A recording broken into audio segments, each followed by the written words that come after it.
this Saturday? In Kristianstad. And what are we gonna do? Meet the elders here. We're so excited. Yeah, it's the first time in 4 months we meet the missionaries because of the virus. And it feels very good. We are waiting and waiting. And this is Tivoliparken in Kristianstad. So I'm Elder Hamilton. I am from Utah, a little bit north of Salt Lake City. I've been in Sweden for about a year, well, almost a year now, pretty close to a year. And I've served in Skellefteå in Norrland, in Trollhättan, in Göteborg, och now I'm here in Kristianstad in Malmö, and I'm 19 years old. Nice. So I'm Elder Jensen. I come from Norman, Oklahoma, so that's right in the middle of the U.S., right over Texas, for those of you guys who don't know.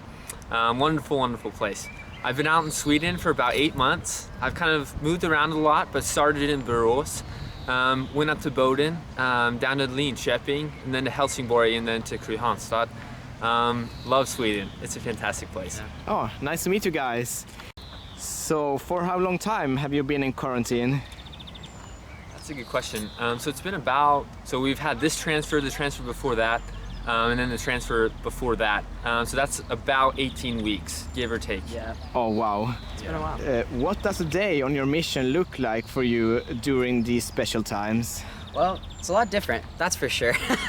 Yeah. I'm sure we can say that at least. But it usually starts with us waking up, and then we exercise and get ready for the day and have our personal studies. And right after that, we make our way over to the church. And when we're at the church, we do missionary work, but on Facebook and through the internet. And we do it this new way.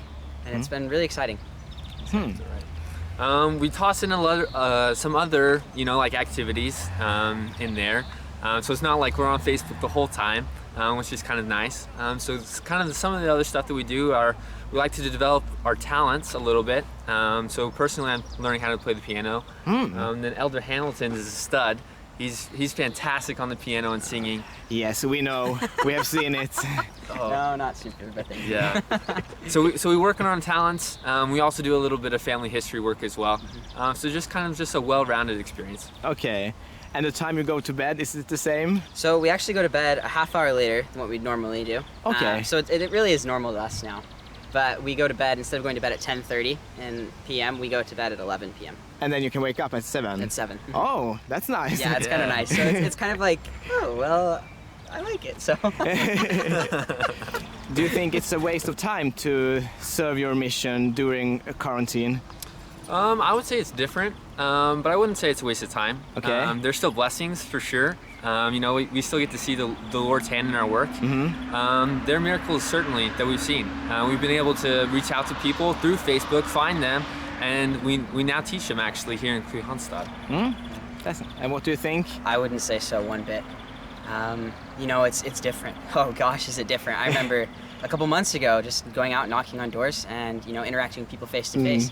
But now it's really about learning. It's about being who we are. That's one thing that I love about it, is we're able to show our talents and share our talents more. But if a waste of time, absolutely not. It's still been amazing. Yeah. That's good to hear. Yeah. And we have heard that you are allowed to talk to your family 2 times every week now. Is that right? Yeah. Yes, we are. Yeah. And you like it? It's been awesome. It's one of our favorite things. It's so fun to just see them and see how they're dealing with this worldwide pandemic as well. And they're feeling well? Yeah. Oh, that's good to know. Yeah. And would you say that there are any more positive things with the quarantine? I would say that there is. So like one of the things that I really appreciate is there's more time to get to know the people that we talk to. So with Facebook, it's more of an interest-based way of contacting. So when we reach out to people on Facebook, it's those with a similar interest that we can talk to, kind of build a relationship, and then transition it to the gospel, which personally is something that I really enjoy. And I would agree wholeheartedly. Like, I love how we're able to connect with people over the things that we like to do. It was one thing to go and knock on a door and just be like, hey, we're the missionaries, this is our thing. but instead it's more of, hey, like I'm a normal person, I like this thing, you like this thing, let's talk about this, and then we can build off of that common ground, and from there the conversations start, and the gospel every single time comes into the conversation almost. What do you miss most about your normal mission? That's a good one. For me personally, I would probably say just like the interaction with members, because like now in quarantine, we don't have the opportunity to have church and so forth. So I would say I miss talking to the members at church. But you have contact with them? Yeah, so we still have contact, but it's not like a weekly. We get to see them every week sort of thing. That's sad. Yeah. It is. This one I have a hard time answering this one because I love this new way of doing missionary work. It's really exciting and not that hard to do. But I would have to say, and this is a very unpopular opinion, I love to knock on doors and go find people that way. I loved having those like easy, simple conversations with them just about the gospel right off the bat. And like we still get to do that, of course, and it's like we're doing it in a better way, and I like it a lot more, but I do miss that kind of just like on the spot fun thing. So Yeah. So what have you learned from this pandemic? I would say being normal and natural, because I feel like a lot of the times, like just knocking at someone's door, that's kind of a weird situation. It's really hard to connect with people like that. But as we've been able to utilize Facebook, as we've been able to kind of use what we discussed about like building those relationships off of common interests, that it's a lot more natural and it works a lot better. It's a lot better. That's good to hear. yeah, this is another hard question because I really feel like I've learned so much about who I am and what the Savior needs me to be. But I would say I've learned to really just appreciate everything that we have so close to us. Like for example, the gospel. I've learned to appreciate that on such a deeper level than I originally had, because now I'm thinking about it more. I have more time to think about it, and I really, that's just to appreciate these little simple truths of life. Okay, so let's talk about something funny now. 5 questions about your mission. And the first question is, what's your favorite place in Sweden you have seen so far? Göteborg. Okay. I'm sorry, but Göteborg is my favorite. That's my homeland. That's my place. Why? Specifically the Västerfrölunda församling. Every single person in that ward is a stud. I love them all. Okay. And you love the city too? Yes. And the landscape? And Liseberg. Oh, but it's closed this year. Right. Everything is closed. Everything's closed. True. Yeah. The earth is closed. Okay, but you like Kristianstad too? Yes. That's good. Certainly.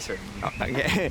And what about you? I would have to say Norrland. Oh man, I know I spent a good chunk of my mission up there, but the nature, the people, the city, Norrland just is really close to my heart. I just love it up there. Yeah, that's where I'm from. So Yeah. I'm from Luleå. Luleå. Yeah, Oh, close I to love it. Skellefteå. Yeah, okay. And the next question. And what do you think about the Swedish people?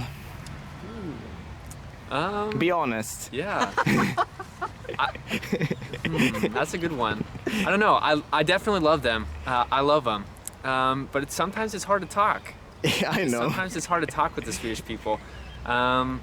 But I'd say one thing for sure is that once you're a friend with a Swede, you're always a friend with a Swede. Yeah. And that's one thing that I really appreciate. The loyalty and just like the relationships you build with them, they're lasting. Yeah, I agree. Yeah. I agree with that as well. Like they're kind of like hard to open up to sometimes, but then like once they do, they just lay it all out, and you become just such good friends with them. But like right at the beginning, I love the Swedish people. You are so amazing and so nice, and what I love is how you stick to what you know, and you don't let go of that. I like that. Okay, nice.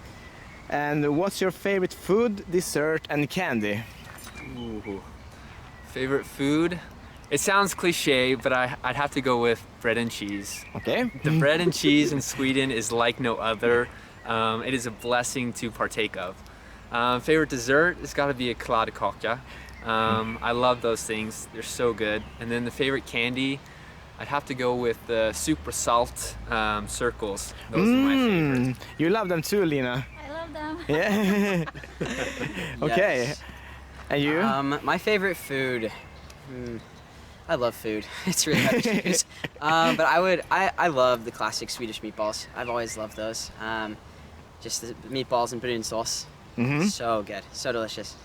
Dessert, kladdkaka or princess torta. Oh yeah, princess I love torta. princess torta. So good. And then candy. I don't know. I like them all. Like I just love to go to the godis and Yeah. as many as I can. Marabou. Marabou. Yeah, I'd have to say Marabou though. Down to it. That's Swedish. So Swedish. Okay. And what's the worst thing about Sweden? Maybe it's a hard question, but Yeah. I don't know. That is a hard question. If I had to choose something, I'd probably choose the winter time, when there's not a lot of sun, and people are just kind of in their house, just kind of chilling. That one, yeah. If I had to choose something, it'd be that. did you serve in Boden during the winter? Or? So I served in Boden Teep. It's kind of at the conclusion of the winter for just a period of a week. Oh, okay. Yeah. So you don't know what it is like in January. Nope, not quite. But you know that. I know that, and I love it. I love the Swedish. Okay, so that's not the worst thing So for you. No, that is definitely not the worst thing for me. I would say the worst thing about Sweden for me is surströmming. And just how much like fish. I don't like fish, and so like the fish and. But yeah, like other than that, like I can't say anything about Sweden other than just like the one thing. So. Okay. Nice. Yeah. And the last question, what's your favorite memory so far? Favorite memory. If I had to choose one, I would probably say it's actually here in Kristianstad. Okay. So me and my other companion, Elder Smith, we biked out to Ballsberget, and it was a bit of a ride, a solid 10 kilometers on Missionary bikes in white shirts and ties. But at the end of it, the view was just so fantastic. You could really see just the nature. You could see a little bit of the city, but you could see Skåne. You had some wraps. You just had a classic Swedish view, and it just really hit me that I'm in Sweden. And it was a fantastic view and a fantastic memory. What's your favorite memory? Oh boy. It's like going through a filing cabinet in my head right now. So I can't find which one, but it's so hard to come on just one. I'd have to say there was a time when I was up in Skellefteå, and me and my companion at the time, he was actually my trainer, we just had a really super hard week. Like all of the people that we were teaching, our friends, they all decided that they didn't want to be taught anymore, or yeah, it was really hard, and we just like were facing rejection after rejection. But it was we just knocked on this one person's door, and we knocked and we're like, hey, is there anybody around here that might be interested? Because they right off the bat they said no. And they said, oh, there's this lady, she lives down the road, like go knock on her door. And so we went and we knocked on her door, and at first she was very no, like I don't want anything to do with the church, like y'all are weird. And but my companion at the time, he just felt like he needed to push it a little further, just kind of be like, hey, this is good, this is why we're here. And she was like, oh, okay, yeah, like I'd love to hear a little bit from you. And it was just in that moment, that like one singular moment, just like all this tension that has been built, like that built. It was just as if it just all just was like, there are still people. There is still a plan. Oh. And it was that's like one of the first ones that come to my mind out of so many. That's wonderful to hear. I just like to leave my testimony with you guys about Jesus Christ and the joy that comes from Him. Like there have been times in my life that I felt low. There have been times in my life where life hasn't been so great. But through it all, Jesus Christ is there. Through it all, there's a way and a means to happiness, and that comes through Jesus Christ. When I felt down in my life, when I felt like, you know, times weren't so good, Jesus Christ has been there. Jesus Christ has provided an outlet for me, and has given me a way and a perspective to be better, do better, and feel that joy that comes with that. Thank you.